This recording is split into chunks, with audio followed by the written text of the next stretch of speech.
Let's go back to growing up in Florida. Now, one of the things that I always hear from people that are mixed race is that it's different having a white mom and a black dad versus having a black dad, right? Like, how did you kind of navigate your mixed race identity? That's such a good question because so this is going to sound awful considering your husband's Turkish. But I literally said, well, I don't know, it may be a little different.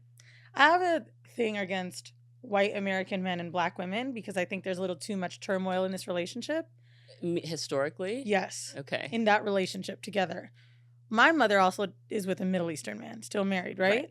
And I don't And know. where's your mother from? My mom's Black American from New York. Okay. So it's funny because I remember when I found out your husband was Turkish, I'm like, oh, she's dating. Okay. Because there is like this standard that black women feel when they're dating men from other countries. Right. That they're, culturally it's different, the way they honor their wives. So being mixed race for me with a black mom, I didn't know I was mixed until I think 12. Right, because your mom kind of set the beauty standard. It taught you about your hair and all of that stuff. Okay. It's like black girl this, black girl that. At one point, I remember my mom laughed at me because I was using Fashion Fair, which is, if those of you are too young, it was the black girl makeup back then. And she was like, honey, this isn't for you. And I'm like, but I don't understand because I'm black. Right. So I think a few things that I noticed as an adult, being mixed race as a kid, I was super embarrassed for a few things. The black kids were like, girl, you light skin, like, you're not one of us. Really? Oh, yeah. I'm from Florida. We're dumb down there. So the white kids really couldn't stand me because my hair is not, I always felt very insecure about my hair, and I sometimes still do. I don't have that pretty, and I'm doing quotation marks for those listening on audio, pretty mixed girl hair. The thick, curly, the long flowing locks, never had that. My hair is 3C. So it's not that my hair wasn't beautiful. It's that I just didn't look like the other light-skinned girls. Got it. Or people thought I was Latina, but then they knew once they saw my real hair. So my struggle with that was interesting because I knew I was black because my father's older than my mom. So all of my family was like, that was who I saw. I didn't see the Israeli side. But I couldn't connect with the fact that they loved themselves. They loved their hair. They loved doing different styles. And I feel like I couldn't do that. Because I was light skinned, I always felt like it had to be pressed out or straight. And I was victim to that terrible sew-in. All the London girls, the UK girls, when they light skinned, they got that look of like a raggedy sew-in.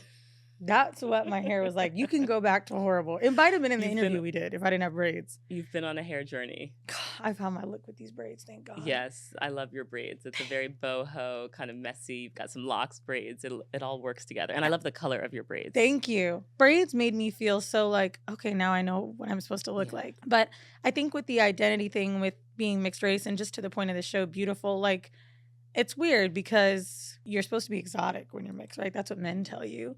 And then on the other hand, you don't necessarily feel beautiful because you're not meeting the beauty standard of either race. So it's kind of weird. And when I say I'm always against, interracial relationships as a joke, it's really because mixed kids are so fucked up. I want to talk about how your self-perception and the way that you feel beautiful changes when you're in a good relationship. Because I know you've talked about bad relationships you've been in, and you've talked about good relationships you've been in. And I think one of the things that people don't realize is how a bad relationship can have you doubting your own beauty, your own worth. So I want to hear how you feel now that you're with your man about your own beauty and how that's been different from past relationships you've had. Oh my God, this is such an interesting one because I know exactly why this relationship's better. Everyone that's been around me and my partner say the same thing about him. They all tell me I look happier. Now, sometimes that's great to hear because you're like, oh, good, this relationship's making me thrive. And then there's this other part of me that's like, was I happy before? The thing that I see with this relationship different from previous ones is I was definitely looking for those men to make me feel more beautiful and complete. And the validation was a lot more intense for me in those other relationships. Whereas when I met my partner, I already knew I was hot.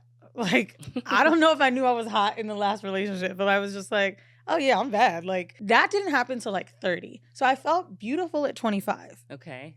Something around 30 made me feel like I really embodied beauty. Like, I now notice when people see me, they think I'm beautiful. One of my favorite compliments I've ever received recently, a few months ago, this girl who was super fillered up, BBL, big tits, were sitting on the plane together on the way to New York. And she said, you are just so gorgeous.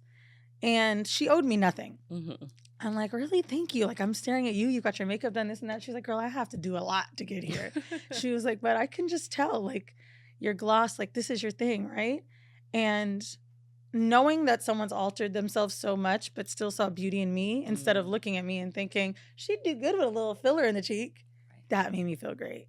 Yes. And so I think now in this relationship, I'm also with a man that's pushing me to not wear makeup, pushing me to take my fucking, he only lets me have braids because there's a protective style. No sew-ins, no wigs. It's like. And do you agree with, because I know sometimes he gets called a hotep. Like, do you would say that he is a hotep? Not a real one. Not a real one. Oh, but yeah. Like, he's definitely not a real one, because we were at some underground rave on Saturday doing God knows what. That to me is not in your peace realm. But I think the standard of beauty for him, and maybe it's because he's African, is so much different than the men I've dated. Even seeing women before me, his ex-girlfriend was dark-skinned and bald. That's not necessarily a typical standard of beauty in America, which she was gorgeous, or is gorgeous, excuse me.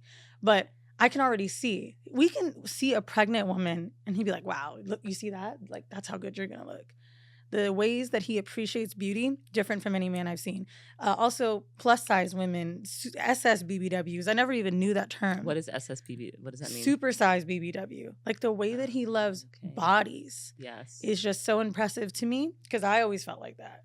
Like, I feel like I've been attracted to women that my friends are like, what is it about her? You know who I think is super hot? The girl with the big teeth on White Lotus. I think she's gorgeous. She's got this thing about her. It's this unique look, but she's cutesy and fun and playful. Like, well, it's the imperfection. I think when I moved to LA, I didn't realize how many people had veneers. Like, how many people don't have their natural teeth. And so when you see someone like Chelsea on White Lotus who has her natural teeth, it's so refreshing, because you're like, oh, you didn't change this or alter this about yourself. You embraced it. Yes. And we're like looking at her next to the quote unquote hot one, and I'm like, I see why they want to fuck her. Like, she's got it. And I think in this relationship, it's so great to know that someone that likes women like that natural, loves me and thinks I'm amazing. Yes. So that feels great. We get in so many fights about makeup. We don't get in arguments unless it's makeup. So he doesn't like makeup. He likes, when guys say they like natural makeup. Right. They don't know what natural is. Oh, girl, he really mean it. If I start putting on blush, she's like, baby, we talked about this. Like, what? And I'm like, blush? I can't wear fucking blush. He hates eyeliner. And now, do you truly feel like you're not able to? Like, no. Is it controlling, or? Oh, no. It's just he just doesn't prefer it. I think it's also that he takes a lot of pride in how his locks are freeform. He doesn't get his locks done. He uses oil on his face. He's a very natural, guy himself. Right. I think he wants me to be that way too. And I think he also may see a little insecurity in me on the days I wear makeup. He pointed out something to me when we were in Thailand. He said, you're wearing your natural hair on this trip. We jumping in and out the ocean and shit. You wearing your natural hair, you're going to get over it. And the day I took my braids out, he helped me. He goes, don't put makeup on, because that's the first thing you do when you have your fro out. Just wear your face like you do. And that taught me that I've got some issues with my hair. That was only in February. So I just really appreciate the reinforcing of, like, you look good as you are. That's amazing that he clocked that, because I think so many women can relate to when your hair is not done. You feel like you have to overcompensate with makeup. When I did my big chop, I would not leave the house without huge earrings. Like, because I was like, I need something. Hey, I need something. Know. I can't be out here with short hair. What is that? We need that, like, it's extra. Like you're adding in femininity. Like, you're adding in what you feel like you've lost from the hair. What's your husband's favorite? My natural hair, of course. Of course. Right? What? I'm telling you, it's like, I don't, and maybe it's because that's how my hair was when we met, or maybe, but it's just his favorite by far. But also, it would be a huge red flag if he was like, I like your hair when it's like a straight. So, like, that would be a red flag, right? Yeah, it would. My ex said that. But I also feel like, let me do whatever I want and don't ever police how I choose to self-express, because for me, beauty and it's like my self-expression. So the way that you play with makeup and hair, you have to have a man who just lets you go. Yes. But yes. What's interesting, I didn't even realize until kind of after my ex would tell me things like my straight hair made me look very classy. No. Oof. And he's a black man. But I have an issue with that. Oh, don't we all? Right. So I just kind of thought my look was a little too alternative for him. He was a very, like, posh, chic, summers in Provence type of guy, right? And I loved dating this type of black man because I'm the girl that likes a Euro summer too. But at the same time, he had a vision of what beauty was. And I don't think I matched that. I think he liked me because I was cute, fun, and we'll fix her up. But, oh yeah, I remember the day he told me that. I was like, damn, my messy braids is kind of my look. And you've talked about your previous relationships that weren't healthy. How did that affect your self-esteem and perception of yourself and your own beauty? Ooh, I think what was the most damning for me was that when I was getting cheated on, it wasn't with women that looked like me. Or maybe it was body type. Historically, any man I've dated, I've been the bigger girl that they dated, which I know is crazy because you may think I'm slim if you're watching this. You may think anything, right? But yeah, they were with like supermodel skinny girls. And so I'm like, okay, well, I'm not that. So maybe this is kind of freaking me out, you know? Like right now, I just was on the scale. I'm 150 pounds. And I was like, damn, I don't feel like I look like I weigh that much. Am I carrying my weight well? Is this too high? What does this mean? Yeah, I was going to say, I feel like the scale is not important. Also, what else like would ruin it for me too was when getting cheated on and you know it's just lust, it's all about beauty then. Or availability or an energy that they're getting from the person they're cheating on you with that they're not getting from the relationship. So now Brooke said I ain't got no energy. So, no. I'm joking. Meaning, but I know what you mean. You hear from so many men that are like, oh, I didn't feel appreciated, or women, I didn't feel appreciated at home. I didn't feel noticed. And then this person came along and they had all this attention and energy and lust towards me. And by the way, for people listening that don't understand cheating in open relationships, it's dishonesty, it's deceit. Pretty much in this relationship right now, we're monogamish, which means we sleep with people together. He hasn't slept with someone else in a while, but without me in a while. It's so strange to be so open, so honest, and someone still can lie. So that's what's made my open relationships really suck and kind of was making me scared, like, well, maybe this isn't for me. But honesty is the baseline of what you can ask for. If they're going to lie to me in an open relationship, I can be lied in a monogamous one. So fit to me, like fit is when you can see it immediately. So to me, that's arms, stomach, there's a tone, there's a body shape that's super fit. In my opinion, I'm super active, but I'm just not super fit. Now, maybe it's because I like cocktails or pizza. Don't know. I was going to say, like, I feel like there are also so many sacrifices people are making in the diet realm to have that kind of tone. Oh, yeah. Those girls are... They're not eating carbs. They're literally measuring the protein. Yeah, exactly. My most in-shape friend weighs her food. Yeah. Not in an unhealthy way. No, but just in like, that's what you have to do if you want that body composition. It's insane. I think what's kind of crazy too is like just a vulnerability moment. I recently said to myself when we were in Thailand, oh my God, I'm enjoying food so much. It's my favorite thing. I love gastronomy. Same. Fuck. Like that's why I want to get on a plane. I would get on a plane for a chef, a restaurant. Like yes. But someone was talking about how one of the side effects of Ozempic is quieting food noise, and they were saying like, I didn't realize until I went on Ozempic, all I would think about was my next meal, and I'm like, is that not the normal baseline? Like, aren't we all just always thinking about what we're gonna eat next? My boyfriend literally asked me, would you rather have the best orgasm of your life or the best meal? And I was like, well, I don't want to make you upset. And like, he was so confused. We got in an Uber and he was like, excuse me, sir, if you could have, and every man was like the best orgasm. Right. To me, they're all good. Right? If the dick is good, the dick's good. But anyway. Yeah, food is life. It's literally it's travel. It's everything's oriented around having a good meal. I agree. I have literally friends that joke with me. I have side boyfriends, like I hang out with, not a real thing, but just other men I know that love food because my man's so healthy. He only does calisthenics. He eats one meal a day. He only likes food that's alive before 2. Bruh, like I like getting them fucked up. I'm like, let's get a fucking smash burger. Right. But he probably feels ill for days after. Oh, dude. When I eat a steak with him, he's just like, I'm never doing this again. I'm never doing this again. I'm like, but it was a poivre. You didn't like it? When we were in Thailand, I started to get really emotional because I was like, damn, I just opened this gym because I know the vibe. But I'm not a reflection of what I think somebody wants to see transformation-wise. I feel like owning a gym, I'm supposed to look a certain way. And most times when I meet someone that owns a gym, they do look super jacked up, beefed up. The girls have this super lean body. And that's kind of fucking with me right now a little. And it's really gotten me close. I can't tell you how many times I've Googled semi-glutide. Like, don't do it. I mean, GLPs. Ozempic, Mounjaro. Do it if you want to. Sorry, let me not say don't do it. But I do think that, one, you're beautiful. You look amazing. Thank you. You are active. You are fit. And I think 99% of people are like you. They like to enjoy food and they like to work out. They want balance. So I think you're the perfect manifestation of that. Like, you can live your life and have that reflect on the type of community you're building. But if I was, comparatively speaking, that's not even, let's just say, right, Kayla Nicole's body's great. That'd be a dream body for me. However, it's never a body I ever had. So now what I'm doing is comparing myself to me maybe 4 years ago. And that's really tough. And it's the thing that's making me feel the least beautiful nowadays.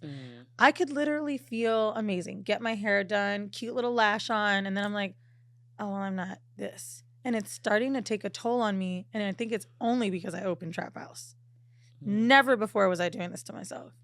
But what I've felt is like, I created this great thing, but do I really look like someone that would own this? Do I really look like... You do. You do. And I think you just need to step into that, because you comparing yourself to other people, or even comparing you to the version of yourself, like pre-pandemic, that's like a different lifetime. Like, it's like you can't even look pre-pandemic. It was 2018 too, the body I'm looking at. Yeah, that's a different lifetime, pre-pandemic. Like, I think that you are living the mission of the fitness space that you're opening by encouraging people to be active, and like, that's it. I love the aging process though. So I like to see gray hair on women. Like, my dream is like having gray locks and braids. That would be a vibe. It really is. Like, I stand that look on Lisa Bonet.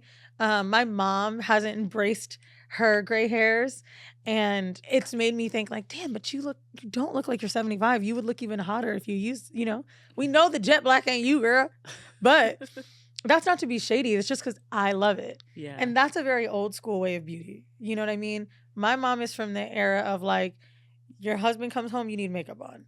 The heels, the dress, which is totally fine. It's just, I'm not. So I think that's probably why Botox hasn't striked me, but I'm not opposed to it.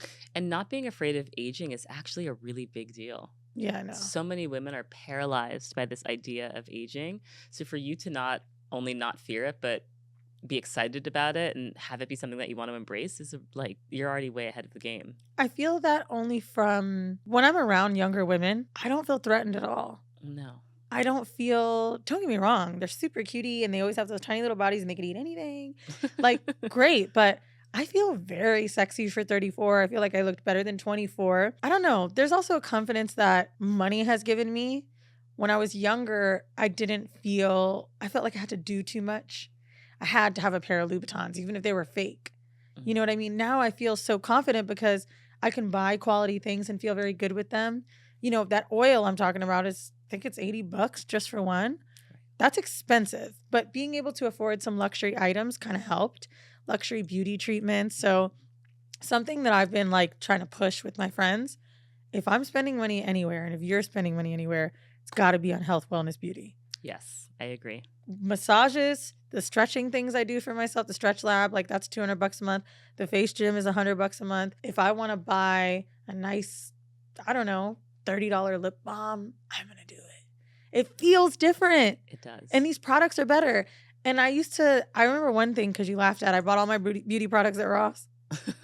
Yes. I realized that wasn't it. Like, they're expired. It's not it. So if you have an extra like $250 to spend a month, I would recommend spending it on an item that you feel like is expensive enough to be a gift. For me, if I had to pick. Yes, I love that tip. Right? Le Labo oil. Okay. The Aesop soap in the bathroom. And then if I got another $100, it's going to be a facial and massage. Yes. Like, spoil yourself. Yes. Because we interact with skincare, your hand wash, you interact with that every single day, multiple times a day. Oh, when you go to someone's house and they've got good hand soap and you're like, okay, these people got money. I had to start doing that shit before it came in. I'm like, housewarming gift, get me this. Like, I knew those luxury things that I would die for in someone else's home. Yeah. Down to 2-ply, okay? I really want to have my daily experiences feel luxurious. I think I feel the most beautiful without makeup, but I don't think that's when people see me as the most beautiful. Interesting. I just feel very myself, like, okay, I'm happy with this without makeup. But I think the most beautiful other people see me is when I am wearing makeup. I don't know why, but I do. When you feel beautiful when you're not wearing makeup, is there a specific setting where you feel like that's your most beautiful? Like when you're on vacation, I know you just got back from Thailand. Like, is it when you're in nature? Is it? Oh, that's a great question. I have an exact answer. Beach vacation. My skin does very well in the sun. I have a rash that I get just flare-ups from like weather and dryness. I have eczema, heat, no makeup, nothing. My hair is almost a little bit damp. Like that is when I know I'm gorgeous. Another thing that makes me feel beautiful, this is random, when a total stranger compliments me.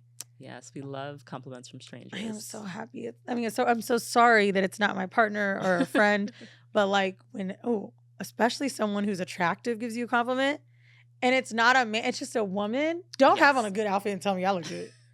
Oh, like that is, yeah, I try to make sure I do that for women often. Yes. I don't say it when I'm like, I have to really mean it. Of course. I'll go out of my way. I'll tap you on the fucking shoulder. I don't give a shit. I love that. I really want other people to do that for others more because we all know it makes you feel good. It does. And this is kind of terrible, but a construction worker once in a blue. Hey, yo. Oh my God, stop it. You're so disrespectful.